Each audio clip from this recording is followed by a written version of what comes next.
Naganap na nga ang much-anticipated swimsuit fashion show ng Miss Universe 2025 that took place in Columbia Pictures Aquaverse, Pattaya in Thailand ngayong hapon. Over 120 candidates ang nagpuksaan sa swimsuit fashion show. Suot ang kanilang chosen swimsuit na may mga candidates na nag one piece, yung iba naman ay naka two piece. Now, dito na natin talaga makikita kung sino talaga ang tunay na nag-stand out sa competition na to. Kailangan, Day, ihataw mo to, Day. Nako, Day, hindi pwedeng, ay hindi, sa prelims daw, or sa finals daw, abang-abang na, no.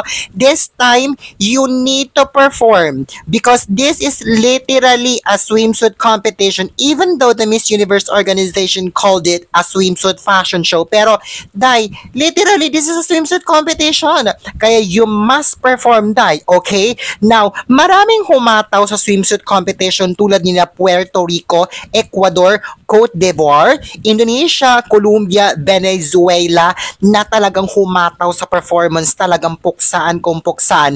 Live from the Columbia Pictures Aquaverse in Pattaya, Thailand, this is the 2025 Miss Universe Swimsuit Fashion Show. Charing.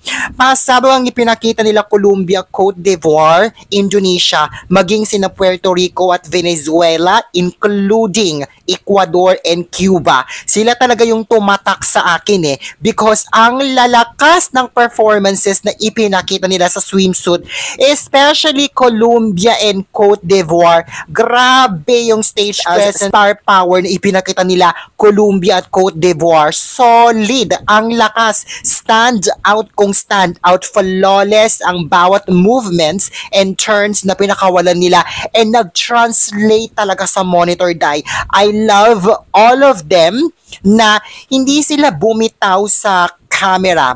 Now, importante ha, again, very, very important, ulitin ko, napaka-importante na yung eye connection sa camera dahil malayo ang distansya ng mga judges mula sa kinatatayuan mo. Kaya, importante na alam mo kung saan ang camera para maibato mo ng maayos ang facial expressions mo ha, at nang makapture yun ng camera dahil mostly ha, sa monitor nakatingin ang mga judges. Kaya, very, very critical ang eye contact sa camera. Okay?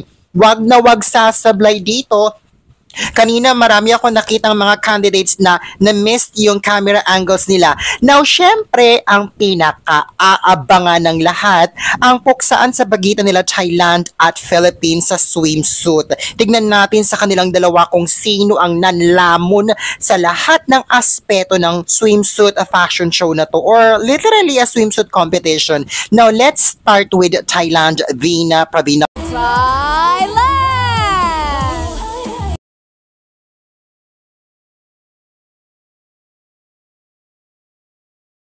So, Veena Pravinar chose to wear this two-piece orange swimsuit. Naka-ponytail ang hairstyle and oh my God! Oh my God!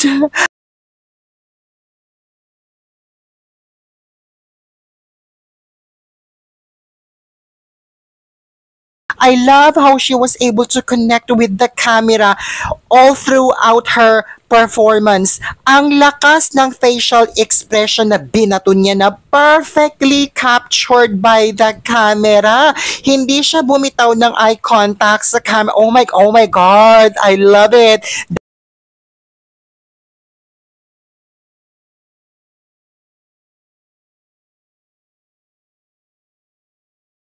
The stage presence and the star power Veena Pravinar showed here are undeniable. Ang lakas. Yung projection, solid. Wow, wow, wow. Now, when it comes to the passerella naman, medyo hindi ganong ka-flawless.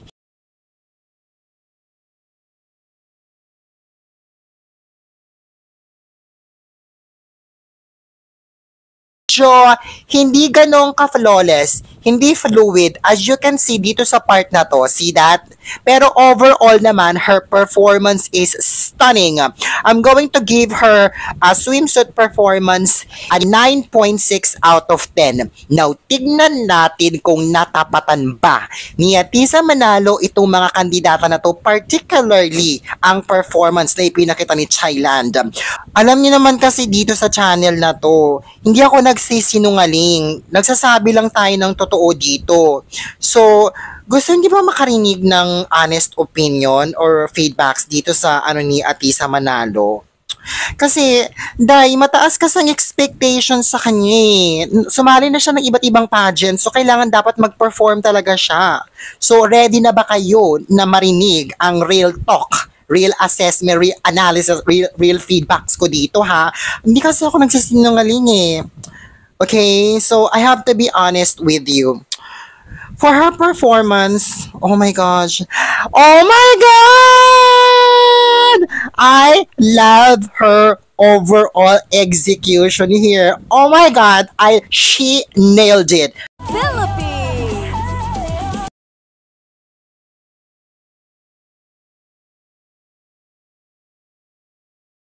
I love it. Now, let me break it down to you. Himay-himayin natin kung bakit gustong-gusto ko tong performance na ipinakita ni dito. I love it, I love it, I love it. I love it, I love it, I love it na alam niya yung lahat ng camera angles. Wala siyang na-miss na camera.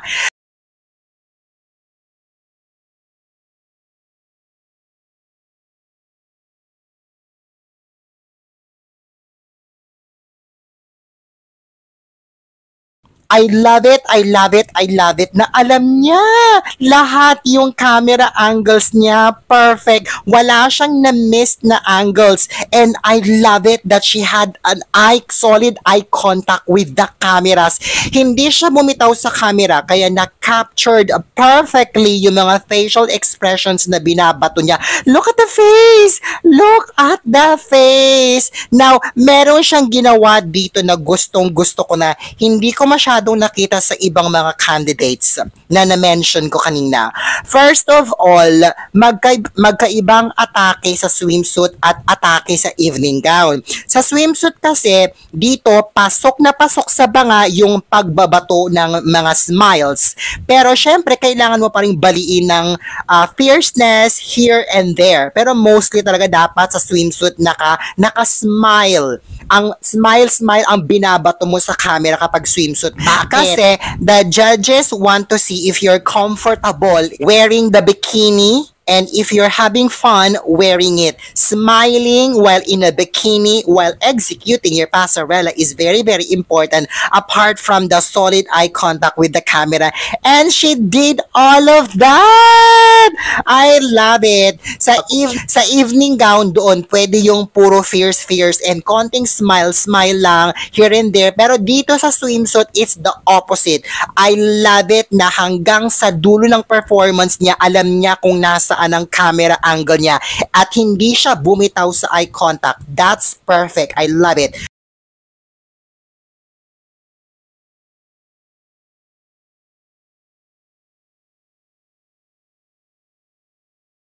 Love the smile she's serving. Grabe. Oh my God.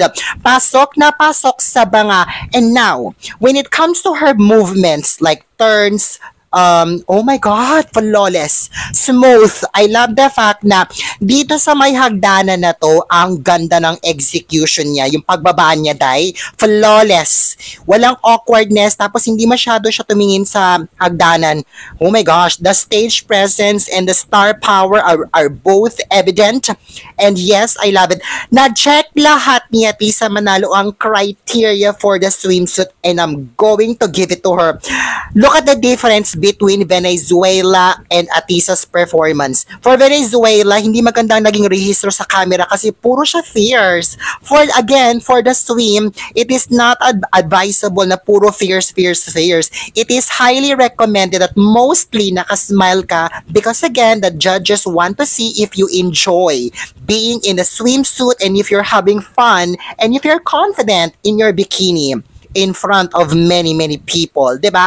So pwede kang magbato ng fierce, konting fierce here and there para lang mabali. Pero mostly dapat nakasmile ka, and this is not an evening gown competition. I'm gonna have to give it to Atisa Manalo. Her performance here is worthy of 10 out of 10. I love it. So here are my list in order in order. Ito yung mga candidates na nag-stand out sa swimsuit fashion show or literally a swimsuit competition ngayon.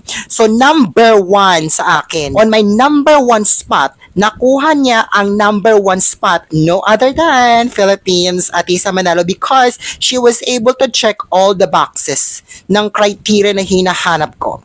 Number 2, Colombia. Although Colombia, malakas ang performance na ipinakita niya, pero mostly kasi naka-fair siya hindi masyado maganda ang rehistro. Dapat naka-smile lang kapag swimsuit. You wanna show the judges that you're having fun wearing the bikini. Malakas ang performance ni Colombia pero medyo hindi ganun kaganda ang rehistro sa camera ng overall presentation niya. Number 3, Cote d'Ivoire. Number 4, Thailand. Number 5, Indonesia. Number 6, Ecuador. Number 7, Puerto Rico. And number 8, Cuba. 8 candidates lang ang tumatak ang performances sa akin na yan. What do you think? Agree ba kayo sa aking hanash sa kanilang performances? Anong say mo, Day?